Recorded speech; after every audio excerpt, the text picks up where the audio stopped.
Munhoz nasceu em 26 de outubro de 1944, na cidade de São Paulo. Advogado formado pela Faculdade de Direito do Largo São Francisco, atuou na área até 1975.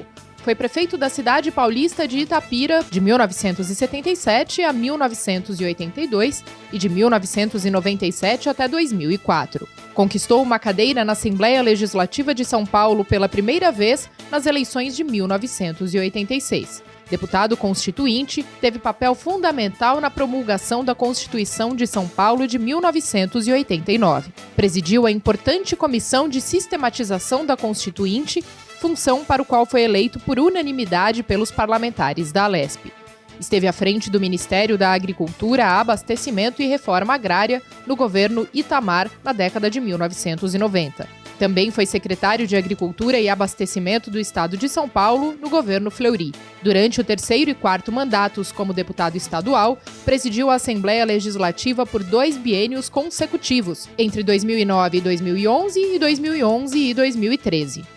Agora, em 2023, chega ao 7º mandato na Alesp, tendo sido eleito pelos deputados e deputadas para presidir o Conselho de Ética e Decoro Parlamentar da Assembleia Legislativa do Estado de São Paulo.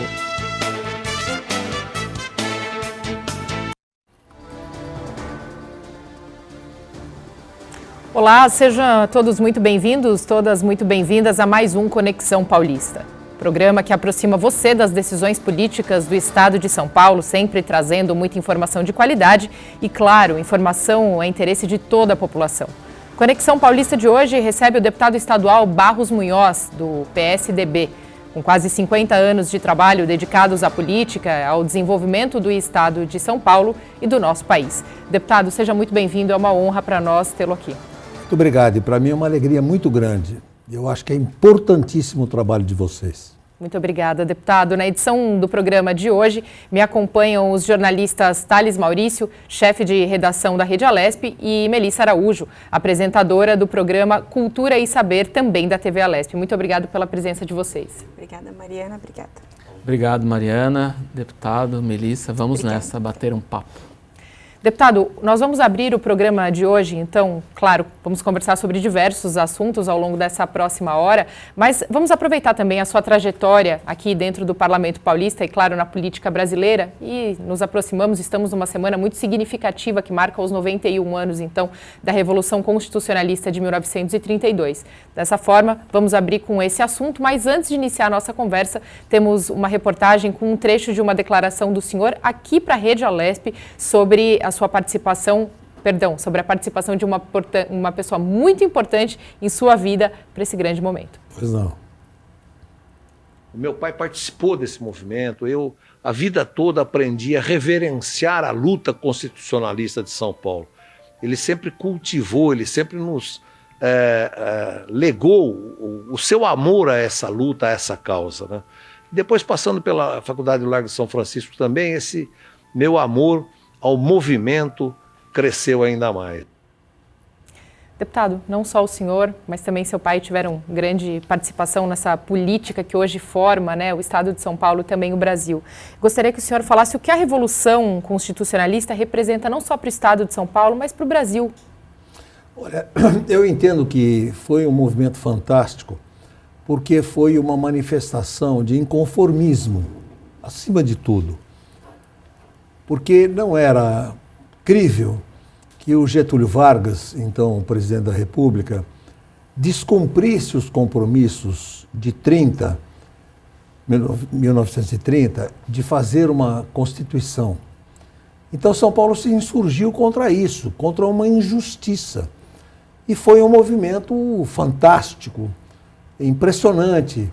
Eu falei do meu pai, mas poderia ter falado da minha mãe também, porque minha mãe se dispôs a ser enfermeira nesse momento. Foi um movimento que aglutinou São Paulo todo, entende? Mas que infelizmente foi mal sucedido. Nós não tivemos o suporte, o apoio, a solidariedade de alguns estados com os quais São Paulo contava. E isso prejudicou e permitiu que São Paulo fosse derrotado. Nós fomos derrotados. Mas ficou a chama acesa, a chama do ideal de lutar por uma Constituição, de lutar por um Brasil melhor. Não foi uma luta de São Paulo por São Paulo, foi uma luta de São Paulo pelo Brasil. Então isso entrou no coração da gente. E meu pai realmente, por ter participado, ele sempre cultuou, ele manteve uma verdadeira adoração ao movimento, buscava soldados desconhecidos, dava abrigo no cemitério da minha cidade, entendeu? Fez um mausoléu muito bonito, emocionante até a gente olhar para ver a rigidez do soldado constitucionalista de 32 de São Paulo, entende? Então eu acho que foi um movimento que empolgou, maravilhoso, e eu me sinto sempre paulista de verdade quando me lembro desse movimento. Agora, deputado, fala-se então na derrota do Estado de São Paulo, mas quais foram os legados que ficaram, pensando principalmente no futuro? O que veio depois em benefício para o Estado de São Paulo por ter participado dessa batalha? Olha, de benefício, eu não diria que veio algum significativo, porque o Getúlio, depois de ter se mantido no cargo, ele em 1935 fez uma outra Constituição, que era chamada de Polaca, com um brilhante constitucionalista, mas que fez uma Constituição mais ditatorial do que democrática. E se perpetuou. Depois disso, rasgou a Constituição e ficou até 45. Ele ficou de 30 a 45. Agora, ficou a chama que São Paulo acendeu, entendeu? E nós continuamos vigilantes, mas não teve resultados concretos e positivos. Os governadores eram indicados pelo presidente da República, os prefeitos eram indicados pelos governadores. Aliás, isso foi constante e até prefeito de instância e de municípios de segurança nacional também eram nomeados pelo governador do estado. Então, tudo isso veio com o tempo se modificando. Eu acho que São Paulo plantou uma semente que germinou, mas germinou muito tempo depois. E aí foi interrompida novamente pela revolução, chamada de revolução, mas na verdade ditadura que São Paulo, que o Brasil enfrentou a partir de 1964. Melissa. Deputado, sobre a chama que São Paulo acendeu, como é que a gente pode falar da participação da população, tanto do estado de São Paulo, quanto reverberada aí pelo país? Olha, a população se engajou no movimento. Foi um movimento que contagiou, foram todos os paulistas, movimentos fantásticos. Eu vivi muito, fui com meu pai, por exemplo, buscar corpos de soldados desconhecidos que foram depois identificados como itapirenses. E levamos para Itapira, para enterrar lá em Itapira. E lá na minha cidade é vizinha com Minas Gerais. Então teve combates. Nós temos um bairro muito querido chamado Eleutério, que faz divisa com Jacutinga, que já é Minas Gerais. Então ali tem as montanhas que separam os dois municípios, ainda granadas, ainda balas dos combates que existiram. Então, houve uma motivação fantástica. A população de São Paulo se mobilizou. Eu acho que isso foi um fenômeno altamente positivo. Eu diria que o melhor resultado para São Paulo foi criar esse espírito paulista, que perdurou, graças a Deus, até hoje. Agora, falando em perdurar até hoje esse sentimento, né, e trazendo para os dias atuais todo esse amor pela política, o amor pelo Estado de São Paulo, hoje aqui na LESP a gente vê uma renovação muito grande. O senhor está aqui há quase 3 décadas. Imagina o quanto de história e o quanto o senhor não pôde observar ao longo de todos esses anos de movimentação. O que perdura desse sentimento ainda hoje entre os parlamentares ou entre esses novos parlamentares que entram na política, deputado? Olha, eu vou ser muito sincero e vou fazer o que se recomenda que não se faça. Eu já disse aqui num programa, eu acho que com você, que Ulisses Guimarães usou uma expressão interessante quando ele foi perguntado por alguém, puxa, mas essa legislatura está ruim, né? O pessoal só fala abobrinha, não discute coisas sérias, brigam, se xingam, coisa feia. Ulisses falou, mas você quer conhecer uma legislatura pior? Venha na próxima. Porque aqui é uma pior do que a outra. E tristemente, eu estou aqui desde 87, com uma interrupção. Eu não disputei 3 mandatos. Porque em 94 eu fui candidato a governador. Sabiamente o povo escolheu o Covas e não eu. Então, eu perdi a eleição. Um ano antes o senhor foi ministro da Agricultura no governo Itamar Franco. Não, eu fui depois. Eu fui depois de deputado já. Eu fui depois. Eu fui em 91 que eu fui ministro. Mas eu agora perdi um pouco o foco do que eu estava falando. O senhor falava sobre uma legislatura ser sempre pior do que a outra. Exatamente. Então, na verdade, eu estou aqui desde 87 e, lamentavelmente, eu tenho que concordar que essa regra foi quase que maioria. Porque na minha primeira legislatura, os assuntos eram melhor discutidos, os embates eram fantásticos, oradores maravilhosos, Fauzi Carlos, né, Aloysio Nunes Ferreira, Maurício Najara, aqui de Mogi das... Você assistia um debate, você ficava impressionadíssimo. Eu, como presidente da Comissão de Sistematização, eram 34 membros. Então ficava o Erasmo Dias na sua posição, né?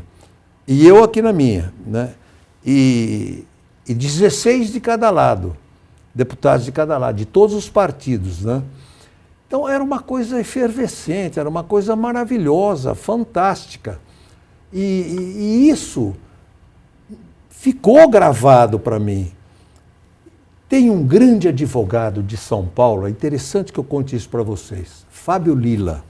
Teve um dos maiores escritórios de advocacia de São Paulo. O pai dele o obrigava a vir assistir sessão da Assembleia Legislativa de São Paulo, para aprender português, para aprender como falar como advogado depois. E mais, fazia ele ler o Diário Oficial também. E tomava lição dele. Depois pegava o Diário Oficial, o pai, e falava o que fulano de tal falou sobre tal assunto.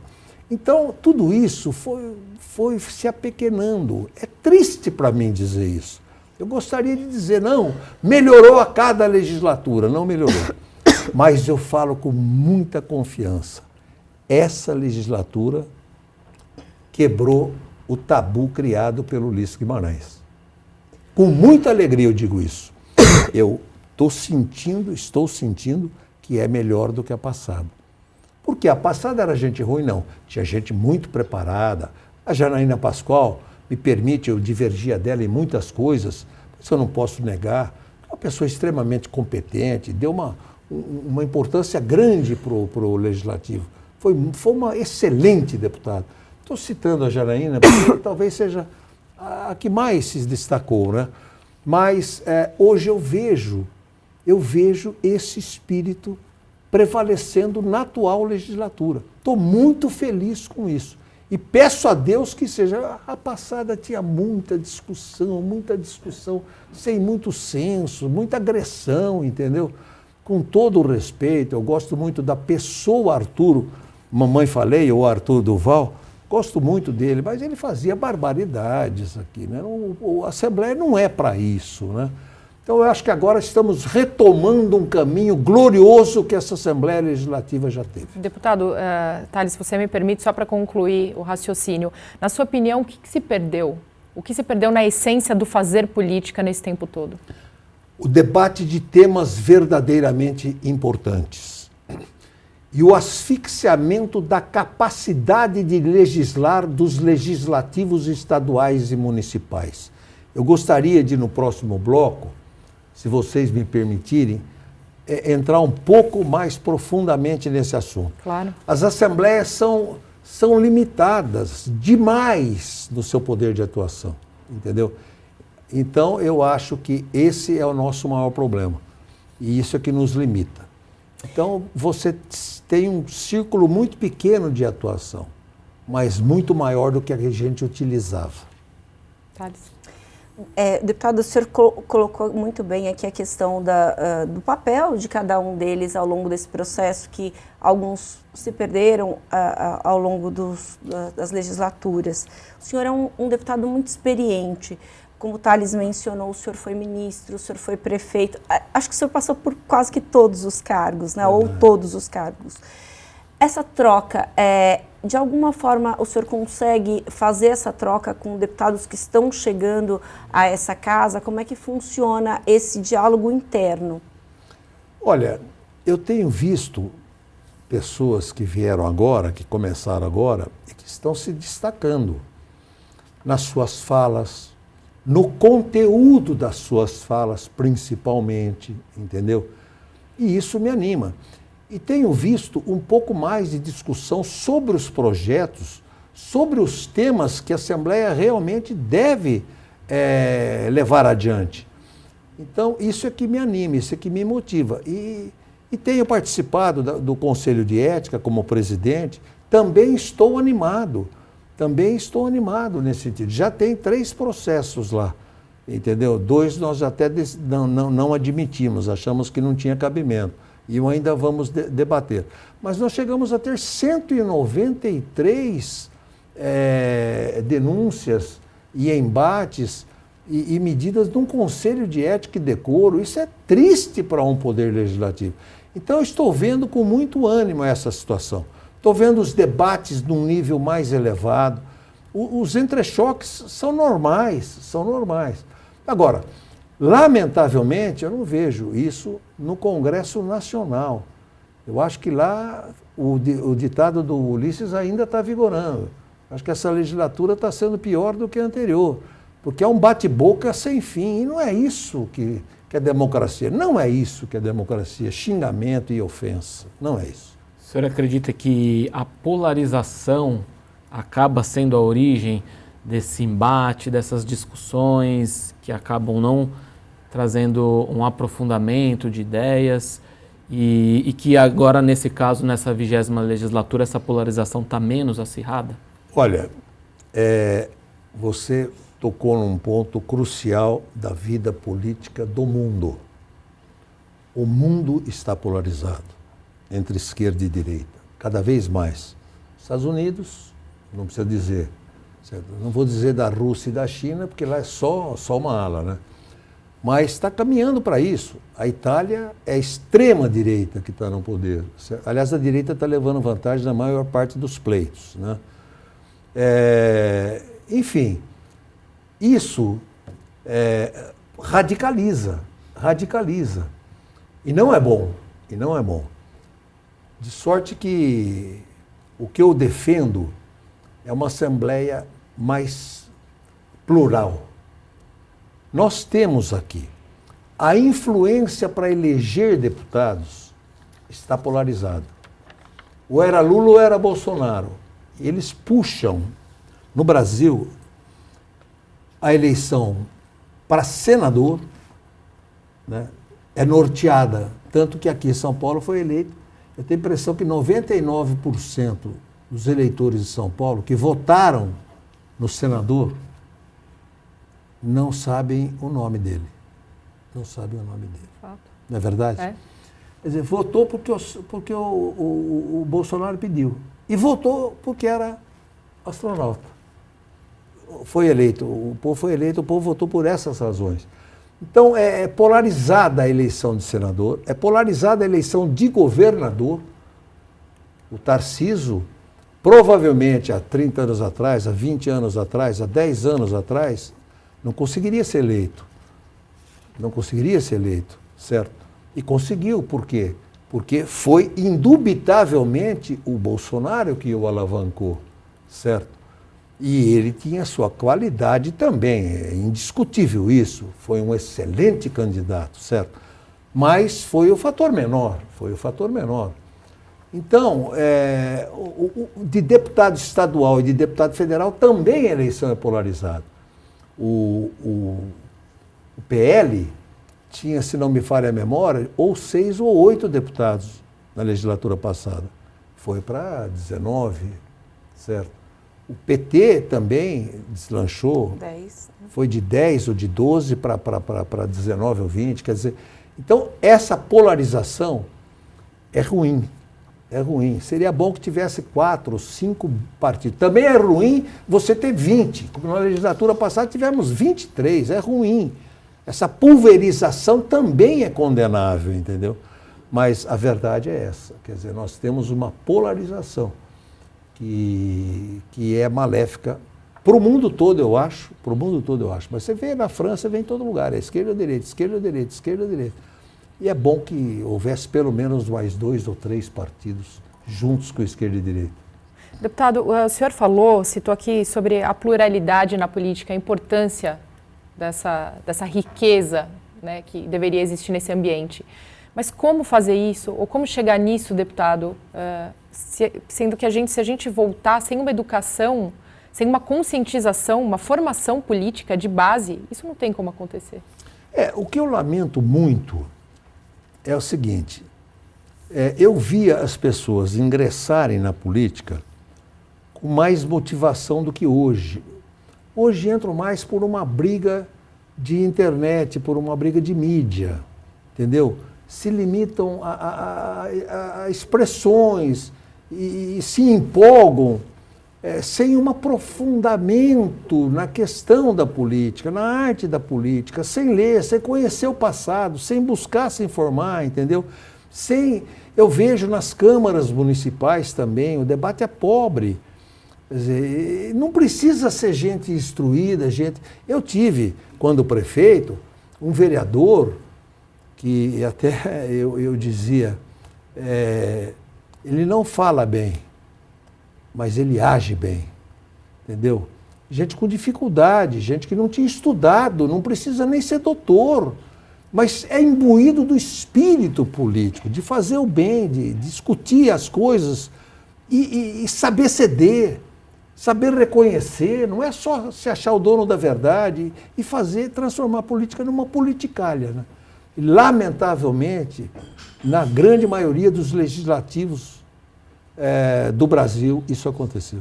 Isso aconteceu. Houve um empobrecimento dos legislativos. Essa é uma grande verdade. Inclusive do Congresso Nacional. E aí a gente cai na sua discussão do papel do legislativo. Sem dúvida alguma, sem dúvida alguma. Por exemplo, está muito amarrado o legislativo brasileiro, muito amarrado.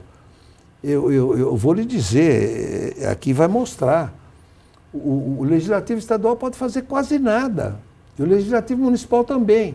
Você está sujeito a 2 ditadores, entre aspas, né? 2 ditaduras, melhor dizendo. Uma do executivo, aliás, uma só, do executivo, é a ditadura do executivo. No âmbito municipal, tudo é iniciativa do prefeito.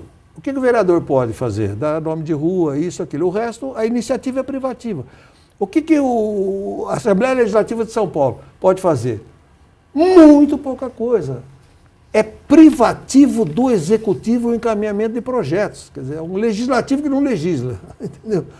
Essa é a triste realidade. E no Congresso Nacional também. Lá, o Congresso conseguiu se impor ao executivo e, através de mecanismos, às vezes não recomendáveis,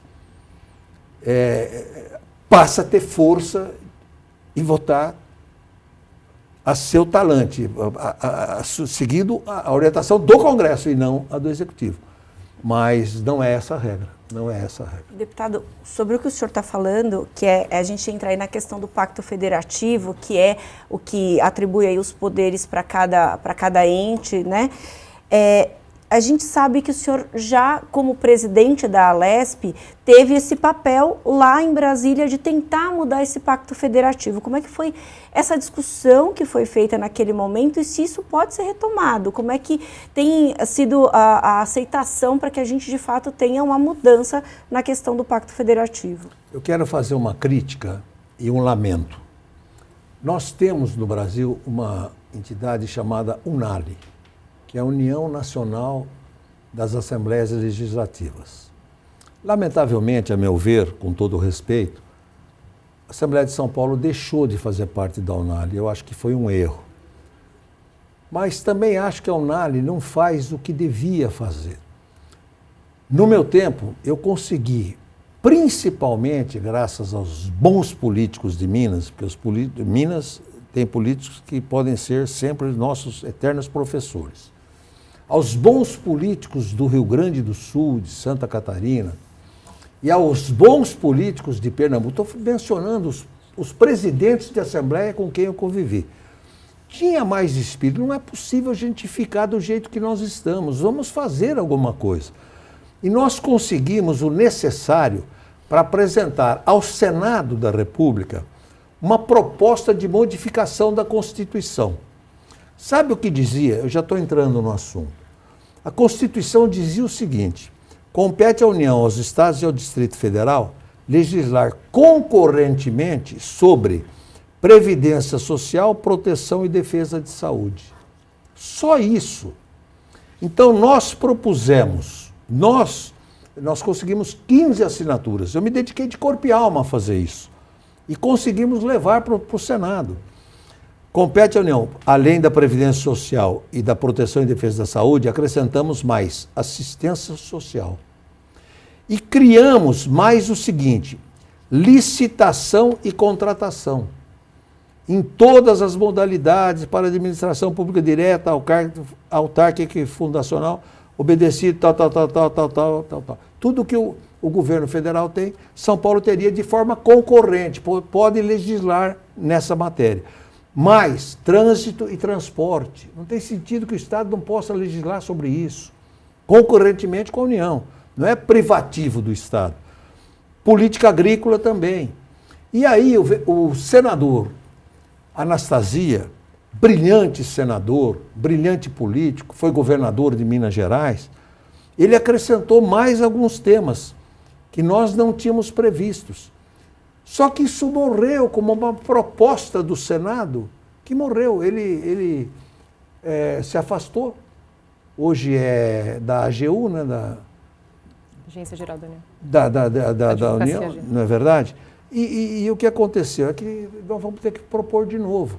Até a presidente atual da LESP, da Unali, esteve aqui na LESP, e eu pedi a ela, falei, vamos reavivar isso, porque isso daqui é uma carta de alforria para nós. Não tem sentido a gente não legislar concorrentemente com a União sobre esses assuntos. Por exemplo, política agrícola. Nós fizemos um Código Florestal, entre aspas, aqui em São Paulo, que é o Programa de Recuperação Ambiental, que foi fantástico.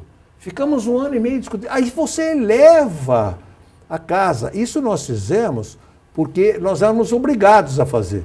Porque o Código Florestal Nacional nos obrigou, todos os estados, a fazerem o seu Código Florestal, que na verdade era o Plano de Recuperação Ambiental.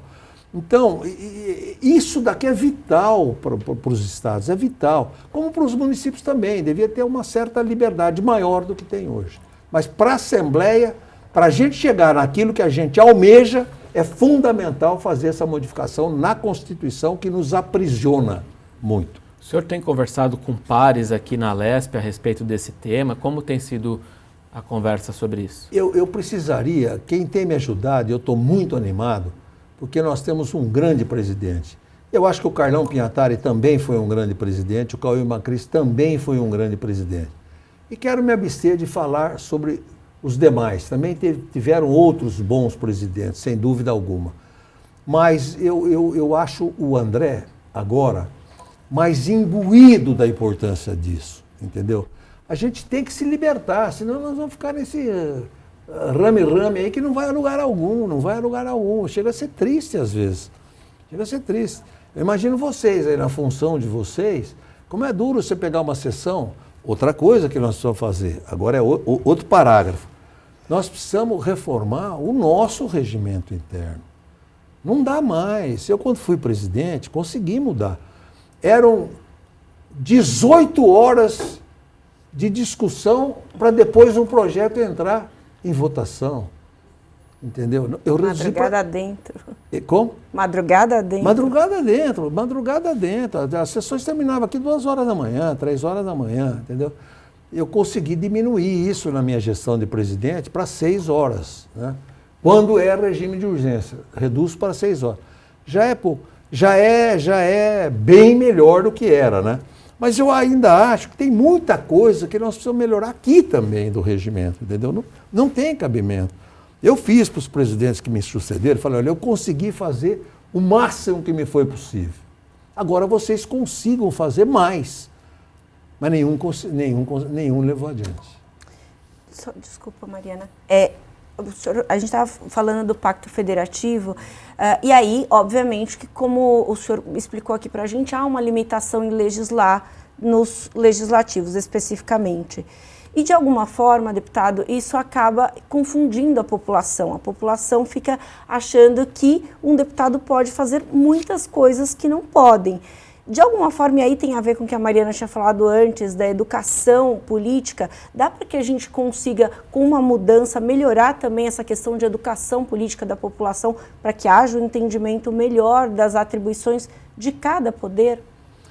Olha, eu vou fazer um lamento agora, muito franco.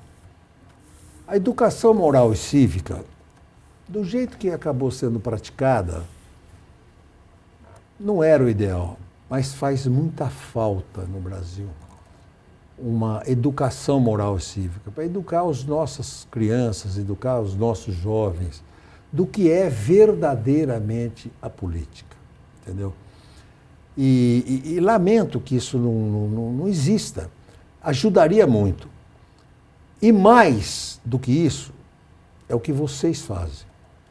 É o trabalho da imprensa. É o trabalho da imprensa. Eu vejo, às vezes, contristado que na imprensa privada, né, haja muita crítica totalmente infundada. Eu vejo repórteres de grandes emissoras de rádio, televisão, de grandes jornais, completamente fora da realidade da política. Então, era impressionante, era impressionante. Eu devorava os jornais. Hoje eu estou perdendo vontade de ler jornal. Eu assistia, eu nem vou falar aqui porque eu vou tomar muito tempo de vocês, mas eu começava com o programa de madrugada da Globo, depois pegava o Bom Dia São Paulo, certo?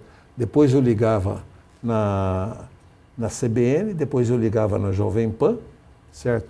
No fim do dia eu ligava na CBN e na Jovem Pan, certo? E à noite eu pegava o Jornal Nacional, o Jornal das 10 e o Jornal da Meia-Noite. E lia o Estado, a Folha e o Correio Brasiliense. E o Globo, certo? E muita gente ainda faz isso, mas 99% da população não faz mais isso, mesmo os que já fizeram. Porque está se perdendo interesse, fica num rame-rame, entendeu? Eu acho que esse é o maior problema nosso. E que tem duas soluções: a educação, a formação política. Eu falo da São Francisco, aquilo foi uma grande escola de política. Foi uma escola política. A São Francisco, não sei se vocês já foram lá, tem um pátio interno, né? Ali tem gente que ficava o dia inteiro. O Michel Temer era freguês do pátio. Então ele ficava ali discutindo. Você tinha 3 ou 4 partidos, entendeu? Já tinha esquerda e a direita, mas tinha o Renovador, por exemplo, não era como o Partido Comunista. Não era como o partido, tinha um partido intermediário, tinha 4 ou 5 partidos, que é o que eu acho que deve ter nos municípios, deve ter no Brasil. Não precisa ter 50 partidos, isso é um absurdo que tem no Brasil, é um absurdo, 35 partidos, isso é o fim do mundo. Mas que tem aí, olha, nós tínhamos a UDN, nós tínhamos o PSD, nós tínhamos o PTB, nós tínhamos o partido que era o liberal, o PL, entendeu? Que eram os gaúchos lá que comandavam. Nós tínhamos 6 ou 7 partidos e era ótimo, era excelente. Então é educação política.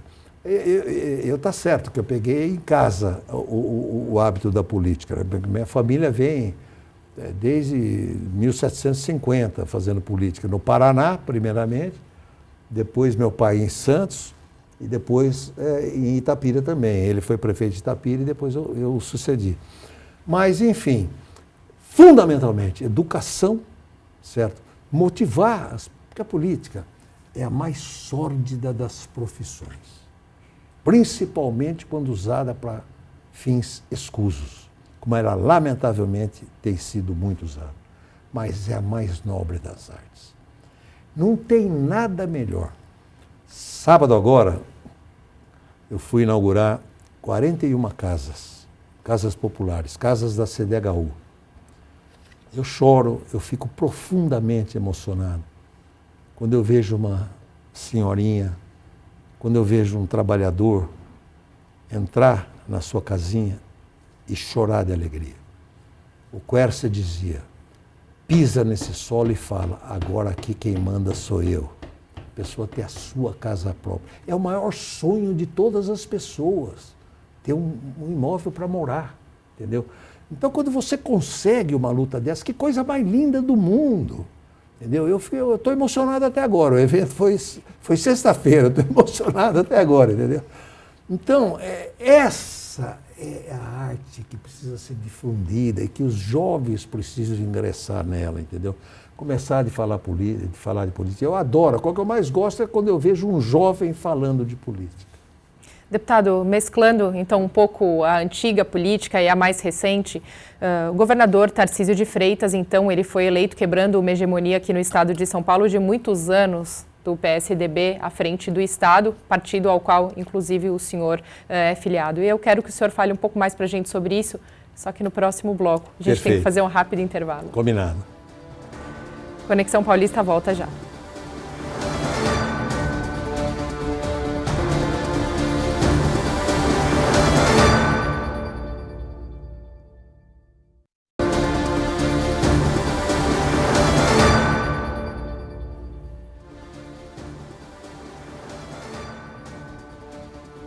O programa Conexão Paulista está de volta com o segundo bloco e o entrevistado de hoje é o deputado Barros Munhoz, do PSDB. Mais uma vez, deputado, muito obrigado, uma satisfação recebê-lo aqui. Vamos voltar então à nossa última pergunta antes do intervalo. Pois não. O governador Tarcísio de Freitas quebrou uma hegemonia no estado que até então vinha sendo administrado pelo PSDB durante muitos anos, partido ao qual o senhor faz parte. Como o senhor vê essa questão, já que nós vínhamos no primeiro bloco falando sobre pluralidade na política? Bem, em primeiro lugar, eu acho que a renovação, a vida é saudável. Com todo o respeito ao meu querido amigo Rodrigo Garcia, eu gostaria que ele tivesse sido eleito. Eu acho que ele faria um bom governo também. Mas 28 anos é muita coisa. Eu comandei a minha cidade 28 anos. E eu confesso que foi demais. Eu reconheço que foi demais. A renovação se faz necessária. Aqui em São Paulo, por exemplo, eu que fui líder dele, do governador Alckmin, 2 vezes, fui uma vez o Serra, e fui presidente da casa 2 vezes, eu acompanhei para e passo todos os governos. Indiscutivelmente, o primeiro governo do Alckmin foi muito melhor do que o segundo, e foi muitíssimo melhor do que o terceiro e infinitamente melhor do que o quarto. Porque apesar do acúmulo da experiência e de tudo mais, eu não estou dizendo que foram maus governos. Na área do funcionalismo foram. Eu acho que o Tarcísio tem um problema gigantesco. O Estado foi esfacelado na sua parte de funcional. Vocês vão dizer, mas você é do PSDB? Você foi líder do governo? Eu briguei como louco. O que me cabia eu fiz. E pouco eu consegui. Mas não tem sentido você ficar 6 anos sem dar aumento num país que tem inflação. Não existe isso. Isso é castigo. Não é governar. Não é governar, isso é infligir castigo a quem trabalha. Então eu lamento profundamente, essas são as falhas. Eu poderia dizer da maravilha de São Paulo, o melhor estado da federação, as estradas e tudo que se fez, mesmo na área da educação, em todas as áreas, na área da saúde, certo? Eu não sou negativo, não, foi tudo, não prestou nada. Mas eu estou dizendo isso porque eu acho saudável e principalmente porque foi o Tarcísio que ganhou. Ele é qualificado. Tanto quanto, ou quase tanto quanto, o Rodrigo, certo? Ou até mais do que o Rodrigo. Tem uma experiência, foi servidor público federal, foi ministro de um importante ministério, ocupou funções importantes em vários governos. Ele tem tudo para dar certo. precisa valorizar o servidor. Precisa valorizar. Eu não estou dizendo isso por demagogia. Já começou melhorando. Ele tem o meu crédito. Eu acredito que ele vai fazer isso, certo? Já começou fazendo isso. Mas o governo dele está indo bem. Precisa começar a deslanchar agora na parte das secretarias. E não dá para fazer política sem político. Não se pode lotear o governo para a classe política e só atender indicação de deputado, de estadual, federal, sei lá do quê. Não se pode, eu concordo plenamente. E acho que o governador Tarcísio está nessa linha e está correto, certo? Mas também é preciso... Semana passada teve aqui na Assembleia uma secretária que é um fenômeno, a Natália Rezende. Eu já tive a felicidade de estar 2 vezes em audiência com ela e fiquei maravilhado do preparo dela e do engajamento dela. Ela tem hoje 3 grandes secretarias sob o seu comando: meio ambiente, infraestrutura e logística. Secretarias gigantescas que eram antes. Então, sob o comando dela. Está dando conta maravilhosamente do recado. Eu fui numa empresa subordinada a essa secretaria, hoje, que é o DAE, fiquei maravilhado. E eu estou nessa brincadeira desde quando fui prefeito em 77. Desde 77 que eu frequento as secretarias de Estado, eu acompanho, não foi só como deputado. Eu estou extremamente motivado. Estou dando um exemplo de uma extraordinária secretária, né? Agora, precisa estar os poderes, tem um pouco de competição também. Sabe que eu acho que está travancando um pouco o deslanchamento do Estado. O Estado precisa deslanchar. Ele tem condição, mas eu tenho certeza absoluta que vai ser um bom governo. Vai ser um bom governo. E acho que o PSDB levou um belo de um tapa na cara da população e tem agora que se reerguer. Como o MDB também levou. Eu fui vítima, eu fui candidato a governador pelo PMDB. A mais vítima do que eu foi o Quércia. O Quércia chegou a ter 80% de aprovação 1 ano e pouco antes da eleição. Quando ele chegou no ano da eleição, ele foi pessimamente mal votado. O Alckmin foi ridiculamente mal votado para presidente da República. Então era hora do PSDB se reciclar. É hora do PSDB se reciclar. Era sobre exatamente isso que eu queria lhe perguntar, deputado. Como é que o PSDB avalia esse novo momento, né, em que não está à frente do governo do Estado e que também houve um enxugamento no número de cadeiras aqui na Lesp? Qual é o balanço que o partido PSDB estadual tem feito desse momento? Na Lesp até que não foi tanto. Nós caímos de 12 para 9 e voltamos a ter 12 por causa da federação com o Cidadania. Então nós temos 9, o Cidadania tem 3, nós somos uma bancada de 13. Né? Agora, é uma catástrofe que aconteceu. Nós vamos ficar reduzidos, o número de prefeitos vai cair de 80% para cima. Eu estou em contato com eles, os diretórios vão diminuir muito, o pessoal não quer mais ser do PSDB. O PSDB se maculou. Por uma série de coisas. Eu tenho o maior respeito pelo governador João Dória, acho que foi um bom governador, acho que o Rodrigo foi excelente, mas o João Dória maltratou o PSDB. Ele se impôs como candidato. Ninguém faz isso, entendeu? E criou essas arestas todas que foram criadas. E eu tenho um temor muito grande. E eu falo o que penso. Eu sou um político que tem esse defeito. Eu falo o que penso. O Eduardo é um cara maravilhoso, espetacular, plenamente preparado. Mas ou ele vai ser um bom governador do Rio Grande do Sul e um péssimo presidente do PSDB, ou ele vai ser um excelente presidente do PSDB e um péssimo governador do Rio Grande do Sul. Não é possível acumular. Ninguém é mágico para fazer isso. Essa é a minha preocupação e eu digo aqui de público. E digo a eles, eu recebi uma pesquisa e escrevi isso, certo? Eu acho que isso não dá certo, né? Mas, lamentavelmente, e acho até heróica a atitude dele, não tem tu, vai tu mesmo, né? Assim que se fala, né? Na linguagem popular. não tinha outro, ele assumiu esse ônus, mas pesado para ele, pesado. Então eu lamento a situação do PSDB, vai demorar, não é rápida a recuperação. Veja o MDB. Até hoje só tem 4 deputados na casa. Já acho que 3 ou 4 legislaturas que o número é esse, 4 deputados na casa. Não conseguiu voltar a ser o PMDB de então. Isso vai acontecer com o PSDB. Agora, governo Tarcísio, tenho convicção absoluta, vai ser um extraordinário governo. Vai ser um extraordinário governo. Deputado, ao longo da história não dá para negar as posições que o PSDB ocupou e a bagagem que foi adquirindo. E, obviamente, que aqui dentro da casa fica numa posição estratégica. Como é que tem funcionado essa colaboração também de subsídios aí para o governo do Tarcísio? Nós estamos paupérrimos nessa área. Nós tivemos um Fernando Henrique Cardoso, nós tivemos um José Serra. Eu acompanhei o nascimento do PSDB, não fui para o partido logo de início, era do PTB na época. Mas nós tínhamos quadros, o Mário Covas, entendeu? Nós tínhamos quadros nacionais fantásticos.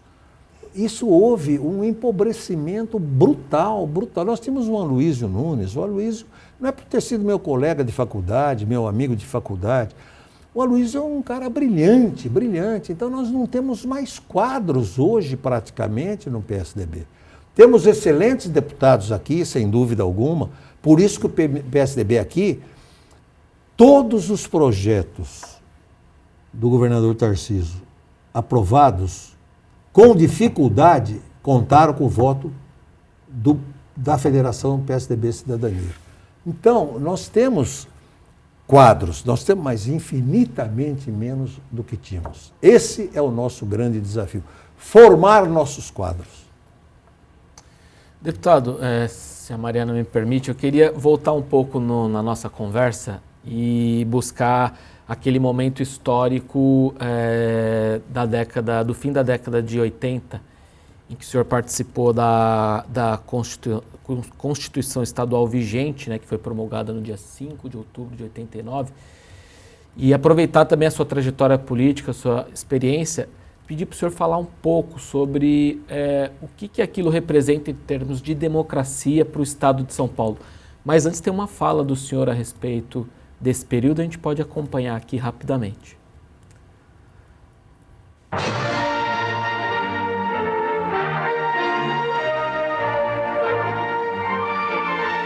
A Constituição de São Paulo que estamos elaborando está fortalecendo o poder legislativo através da ampliação dos seus poderes de fiscalização, de uma maior autonomia nas votações das matérias de maior importância, está democratizando o poder judiciário através da criação de juizados de pequenas causas, de juizados de causas de menor complexidade, de uma oxigenação do órgão máximo da magistratura.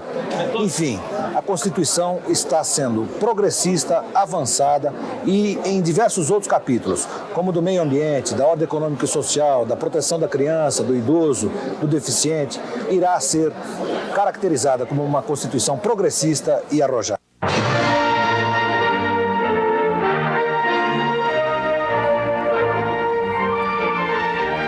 E deu muita saudade, antes de mais nada.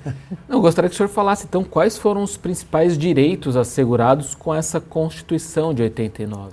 Olha, eu acho que eu mencionei ali todas as áreas onde isso foi feito.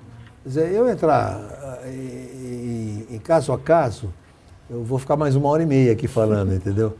Mas tudo o que eu mencionei, em todas essas áreas, houve grandes avanços, inclusive no âmbito do funcionalismo.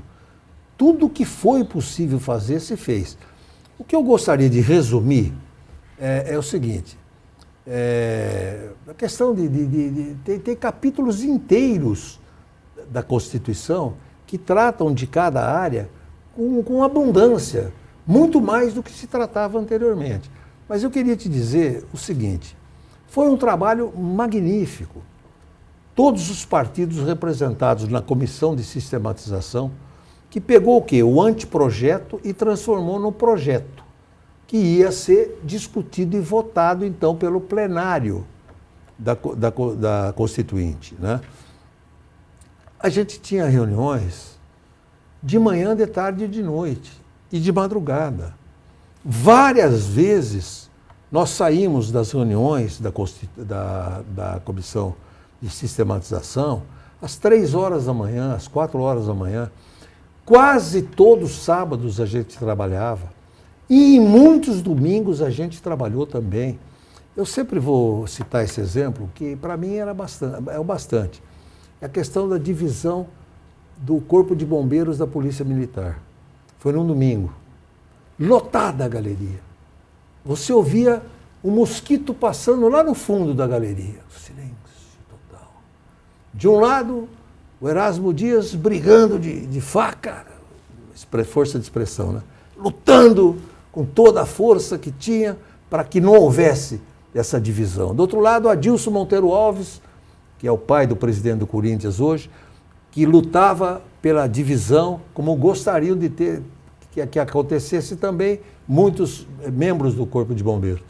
Enfim, são coisas assim que a gente decidiu e coisas assim que a gente colocou na Constituição. Tudo aquilo que eu mencionei, a área da agricultura, a área do meio ambiente principalmente, eram desertas, não tinha nada disso na nossa Constituição passada. Absolutamente nada, né? Absolutamente nada. Então eu acho que foi um trabalho muito produtivo e motivador. Hoje precisaria ser restaurado. Hoje precisaria ser restaurado. Deputado, a gente sabe, a gente já conversou algumas vezes sobre a Constituição e o senhor já mencionou, e outros deputados também, o quanto foi uma luta para colocar os 30% da educação no texto constitucional. A Constituição Cidadã, a Constituição Federal, resguardou 25% um ano antes, e São Paulo quis ter uma dianteira e resguardou 30% para a educação. Atualmente, o governador Tarcísio pretende mandar, já anunciou que pretende mandar aqui para a Assembleia uma proposta de emenda à Constituição que reduz para 25%. Como é que o senhor vê uma proposta como essa? O que se fala nos bastidores com relação a essa diminuição? Uma vez que esse valor efetivamente é gasto em várias áreas aí do estado de São Paulo. Olha, eu teria respondido melhor a sua pergunta se eu tivesse colocado essa disposição, esse dispositivo na Constituição nossa, né? Porque foi, eu acho que o melhor que houve. A autoria dessa proposta foi do líder do governo na época, do PMDB, que era o Aloysio Nunes. Foi dele essa sugestão, né? Como também, olha aí, mais uma, aumentar de 0,5% para 1% os recursos para a ciência, para a instituição que cuida da ciência nossa, que agora me fugiu o nome, mas vocês vão se lembrar aí. É FAPESP? Não é? É FAPESP. É a FAPESP, exatamente. Então também foi uma proposta do Aloysio e as duas bons exemplos de como a Constituição de 89 melhorou a Constituição anterior. Mas, veja, é muito difícil esse projeto que o governador Tarcísio tem intenção de fazer. Eu nem cogitaria dele de apoiá-lo se não fosse para transferir esses recursos para a saúde. Porque quem vive como eu vivo, o dia a dia da saúde no estado de São Paulo e no Brasil, sabe que a coisa é catastrófica, é catastrófica. Então eu diria que não é desproposital, não é uma loucura, não é uma coisa irresponsável. E 30 anos se passaram. Muita coisa se fez na área da educação. Eu gostaria que se tivesse feito mais na área da educação para o trabalho. Nós temos um Centro Paula Souza, que é um exemplo para o mundo, não é só para o Brasil. Nós precisamos valorizar o Centro Paula Souza, né? E que, infelizmente, não teve a valorização que devia ter tido. Teve bastante valorização, mas podia ser mais ainda. Porque hoje, a meu ver, o ensino técnico profissionalizante é mais importante do que o ensino normal. Então, eu acho que vai ser uma empreitada gigantesca e tomara a Deus que aconteça o melhor. Não sei se será aprovada, vai ser muito difícil a aprovação de um projeto desse tipo, certo? Mas há motivos sendo destinados os recursos para a saúde, para que realmente esse projeto seja aprovado. Então, vai ser um grande embate na Assembleia e um grande momento da Assembleia, sem dúvida alguma. Deputado, ainda falando sobre a Constituição, né, o senhor comentou, por exemplo, o aumento de 0,5% para 1%, né, do orçamento voltado para ciência e tecnologia. E aí me vem à mente, né, se essa Constituição, ou se todo esse debate acontecesse hoje, em 2023, com a realidade que nós temos hoje, ou seja, não se imaginava, talvez, esse avanço todo, ou quanto a ciência e a tecnologia seriam tão necessárias ou tão participativas num momento como esse, assim como a saúde, assim como a educação, né, deputado? Perfeito. Aliás, não há país que tenha se desenvolvido no mundo sem uma educação forte e sem a ciência forte, né? Se investe pouquíssimo na ciência brasileira, mas pouquíssimo. E na Paulista também. A FAPESP faz milagre, entendeu? Eu acho que quanto mais recursos você puder alocar para essas instituições, né, e para a saúde também, Porque não adianta você imaginar um povo saudável e um povo feliz e um povo trabalhador sem saúde, né? E hoje está o caso. Eu vi ontem na televisão, tem 1 milhão de pessoas, não, aí não é na área da saúde, não, aguardando consultas médicas. Sim. Aguardando consultas médicas. É um negócio brutal, é um negócio inimaginável, né? Não, e tem também para o pessoal que tem que ter o INSS também. O INSS também tem isso, 1 milhão de pessoas aguardando para ser consultado, para se pode ficar afastado ou não. Entendeu? A pessoa fica, é uma coisa, nós estamos nos primórdios da verdadeira democracia. Essa é que é a grande verdade, nesse aspecto. Deputado, o senhor falou, já deu aí um spoiler de que vai ser um assunto bastante debatido aqui na casa, essa questão da transferência de recursos.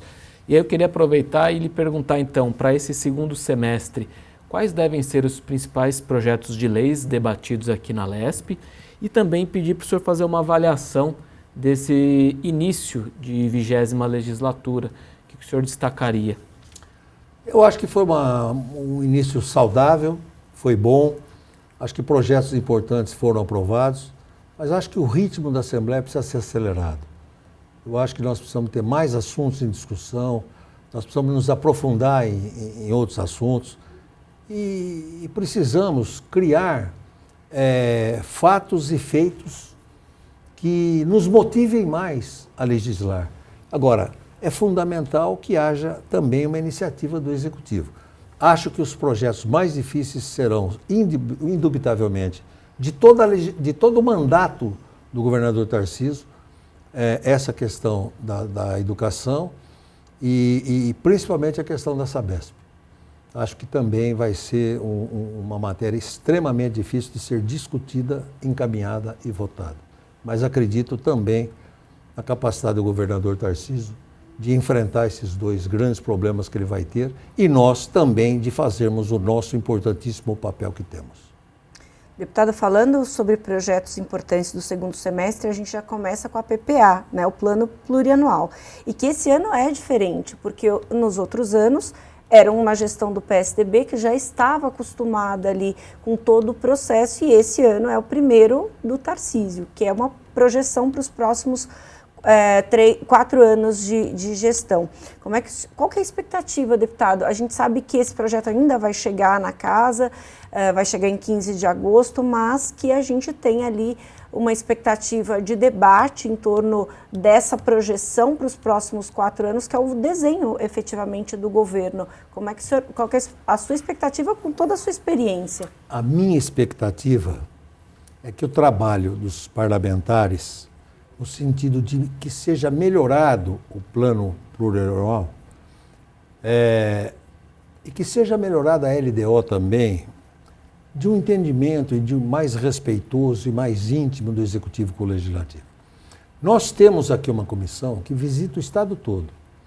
Tem alguns deputados que são heróicos. Eles frequentam todas as reuniões há vários anos. Sabe quanto disso é aproveitado no PPA? É triste dizer. Quase zero. E ninguém mais do que o deputado está apto a dar ideias e sugestões para o executivo. Não tem ninguém que possa trazer mais sugestões e melhores sugestões do que os deputados. Já no trabalho do dia a dia nas nossas bases, nós ouvimos, auscultamos. Só para concluir o meu raciocínio. Eu morava em São Paulo quando fui indicado candidato a prefeito de Itapira. Eu trabalhava aqui. Então eu ia lá fazer comício e voltava à noite. Só nos últimos dias, 40 dias mais ou menos, é que eu fui definitivamente para lá e fazer campanha. Você sabe como eu me tornei um bom prefeito? Ouvindo a população.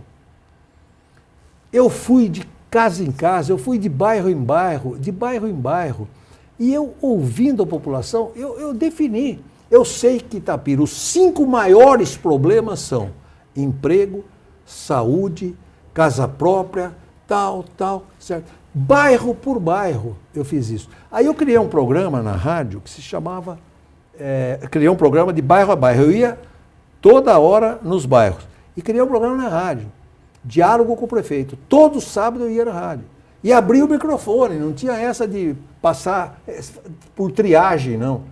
Quem queria falar comigo, falava.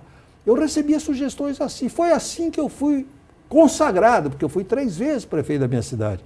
E também comandei os destinos da cidade 28 anos. Eu também estava fora de época já. Deputado, o senhor falou das audiências públicas do orçamento, que é importante a gente destacar. Primeiro porque São Paulo faz diferente de outros estados.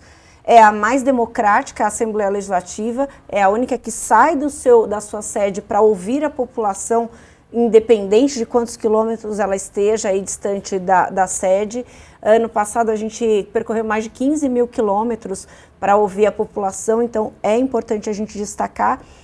Como é que a gente pode aproveitar melhor essas demandas da população, deputado?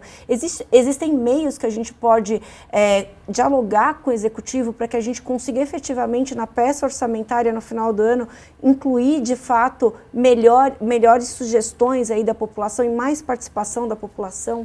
Eu não tenho a menor sombra de dúvida que tem que haver uma integração entre o Executivo e o Legislativo. Certo? Eu acho que o Executivo devia mandar, inclusive, não está mandando, né? Não vai ninguém do Executivo nessas reuniões. Não. Devia mandar. Devia mandar. Quer dizer, isso enriquece o Executivo. E eu vou, se for o caso, sugerir ao André que faça essa sugestão ao governador. Tenho certeza que ele vai acatar. Eu acho que é uma desproporção. Tudo aquilo lá é jogado no lixo. É uma tristeza. Aproveita-se 2 ou 3 sugestões, quando muito, e a gente tem que pedir como se fosse um milagre que está pedindo. É muito triste. É subjugar o trabalho do Legislativo. É subjugar o nosso trabalho nesse sentido. Nós fazemos um maravilhoso trabalho com as emendas. Eu defendo as emendas. Não, emenda é motivo de corrupção. Motivo de corrupção é tudo no mundo todo.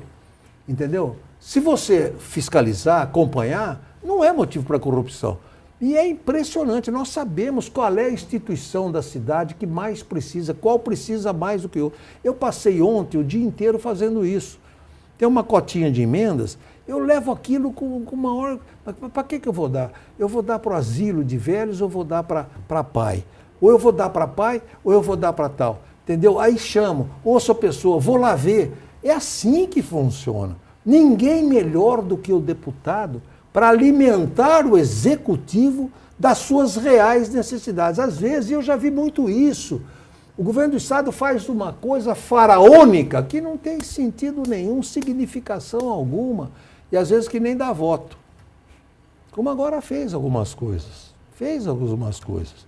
O que o governo do estado fez no ano passado, o ano da eleição, foi jamais visto por todos os prefeitos. Mas isso não ganha eleição. Tivesse feito outras coisas menores, talvez tivesse ganho a eleição. Thales, quer conduzir a última? Não, eu queria só aproveitar, deputado, então, a gente está na semana que está precedendo o 9 de julho, a Revolução Constitucionalista de 1932, e o nome da sede da Alesp aqui é Palácio 9 de Julho, né? Gostaria que o senhor deixasse uma mensagem, principalmente para os novos parlamentares, esses que estão iniciando, né? Já que o senhor é um político extremamente experiente, a gente já abordou aqui durante todo o programa a sua trajetória, como se inspirar na história do Estado de São Paulo e como lutar sempre em prol da democracia? Eu acho que a primeira sugestão que eu dou é que cada um leia a história da Revolução de 32. Cada um se informe do que foi. Que eu garanto para você que a maioria não lê, das pessoas não lê. E eu acho que nem nas escolas se propaga mais isso. Nem nas escolas se propaga mais isso, devia se propagar. É uma coisa rica, linda, maravilhosa, cria motivação. Em segundo lugar, a gente cultuar isso que vai haver, o desfile que há, a parada militar que há, entendeu? O feriado que existe, eu acho que é fantástico e fundamental para que a gente não deixe a chama se apagar. Essa é uma chama de amor, de coragem e de luta. Deputado, para que a gente possa encerrar o nosso Conexão Paulista de hoje, ao longo dessa 1 hora de programa, nós passamos aqui, claro, pela questão da Revolução de 32, por pluralidade na política, pelo papel das assembleias legislativas por todo o Brasil, também pelo PSDB.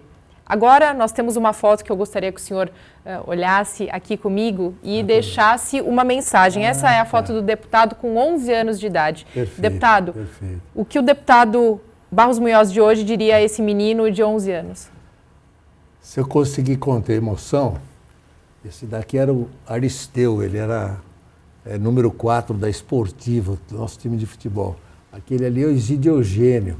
Então eu vou vendo, vou identificando as pessoas. Eu tinha 11 anos, esse era um comício do meu pai, Caetano Munhoz, que foi candidato ao prefeito em 1955.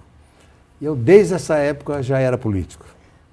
Eu fazia carro de som na rua, anunciava comício, não perca comício, a partir das 7 horas da noite, Barão Taliba Nogueira, não sei o quê. Anunciava de carro de som, os oradores. E não me arrependo.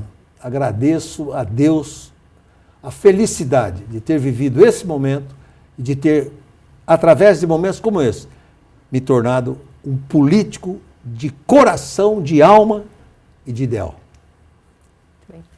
Deputado, nós agradecemos demais a sua participação no Conexão Paulista de hoje e, claro, seja sempre bem-vindo ao programa e a todos os demais da Rede Alesp. Agradeço demais aqui também a presença de Thales Maurício e Melícia que nos acompanharam no programa de hoje. E, claro, a você, a sua audiência e a sua colaboração. Até o próximo Conexão Paulista.